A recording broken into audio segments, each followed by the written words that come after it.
It's been here all along? Reality is an illusion. You do not be a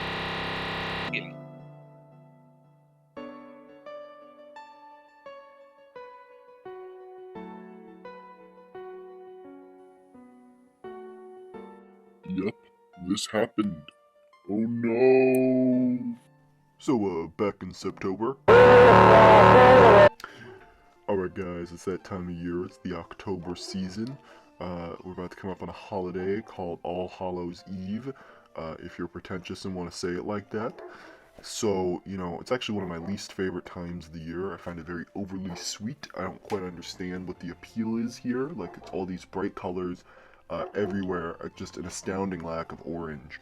And why do we gotta, go out all day and ask people for all these vegetables? I don't really understand it. It's kind of a wacko tradition. Of course, one of the things that people love to talk about at this time of the year is romance movies, but because I don't want to talk about romance movies, instead we're going to be talking about horror movies. And instead of talking about horror movies, because I just pulled one over on you again, take that, we're going to be talking about an internet version of horror called Analogue horror. So being said, because it's entirely done through digital devices.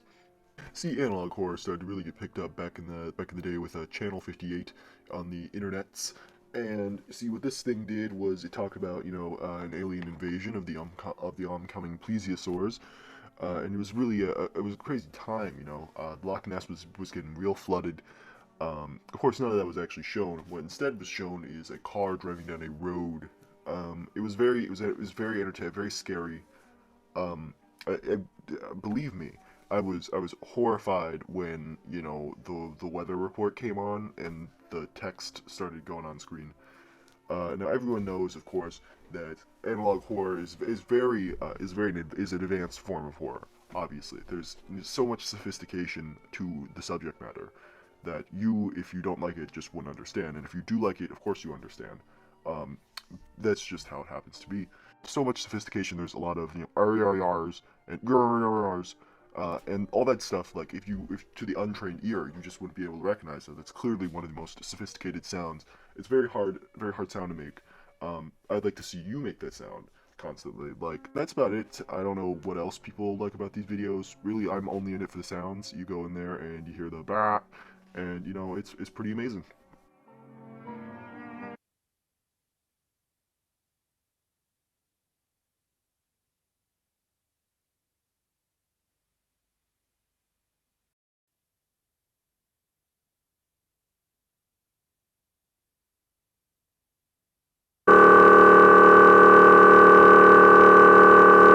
So, analog horror actually has its roots in a couple of different traditions.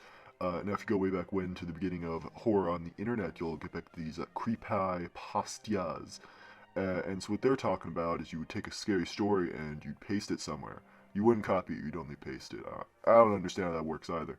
Um, but these were pretty creepy internet stories involving tall men or a short dude. His face was actually white this time because he burned it off. And these guys, they're very crazy, like just absolutely insane, super scary. Like, have you ever read the Jeff the Killer story with its 12,000 misspellings? That was actually some of the most scary, horrifying things I've ever read in my life. This person was clearly such in a panic state that they themselves were afraid of using proper punctuation. Of course, the other end of this origin of the analog horror trend comes from the found footage horror community, which is this very crazy thing where people record videos and pretend like it's real, when we all know that reality is actually fake, as the clip before just told us at the very beginning. So these people really try and pass off all these fake things as real, and sometimes they succeed. I don't really know how, because if someone really died, I'm not sure why you would just post their phone in a theater. But some people are gullible like that. Have you ever noticed how the word gullible sounds like seagull? Right? Like every time I think of the word gullible, I'm like thinking of pelican. Which why would you think of a pelican? Because it's not a seagull, but it's like, don't they have those like big pouch things? I don't know what they're called, but I always imagine they're called a gull, right? Like it just seems like that's what they should be called. Anyway, getting back off track, we're going to be talking about some of my least favorite analog horror franchises. Really a lot of least favorite things going on today. I don't know why I decided to talk about this other than, self-hatred. Um, so really the first series that comes to mind to absolutely everyone who thinks of this is Five Nights at Freddy's. And despite what the haters will say, I am one of them, of course, that this is not an actual part of the analog horror series because it came out before the trend was actually a trend. You know what I say to that? I'd say you're being real, that guy in the bunny suit right now. Real purple. I'm not gonna lie. Little violet tinge to you. Then, of course, there's the Mon Umont mythos. And, these guys, pretty crazy, pretty crazy. Um, personally, I've never been to any of these monuments, but I always imagined if I did go there, the experience would be very similar to what's being displayed in these videos. So I gotta give it grade A points for realism, a solid 8 out of 9 on the Michelin star scale. Of course, you got the classic analog horror stories, such as the Walton Files, which follows the intruder. And to be honest, I really stopped watching after I saw that intruder image because I was like, well, that's a goofy looking dude. He looks like Sid from the Ice Age movies. It's pretty crazy. So of course there's a catalog of Mandelas. Has to do with this big old bunny dude in a suit. He's in a human suit, of course, the bunny. And it's pretty crazy. And I'm just starting to notice now that a lot of these horror guys are just guys dressed up in bunny suits. I'm pretty sure the people who created analog horror just really hate the Easter holidays. I can of course relate, except of course I can't because Easter is my favorite holiday. And of course, the final one we're going to be talking about today is Sapphire Domestic Entertainment. Personally, it's one of my favorite stories of all time. Whenever I go outside, I really am just like, oh, that's from Sapphire's Domestic Entertainment.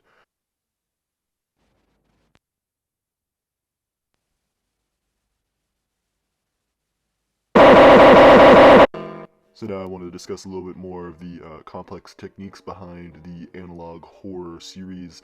So what you want to do to create a good analog horror series is of course slap a VHS filter effect over absolutely everything. This will really give the authentic sense of living in the 60s, 70s. I don't really know when VHS was around, to be honest.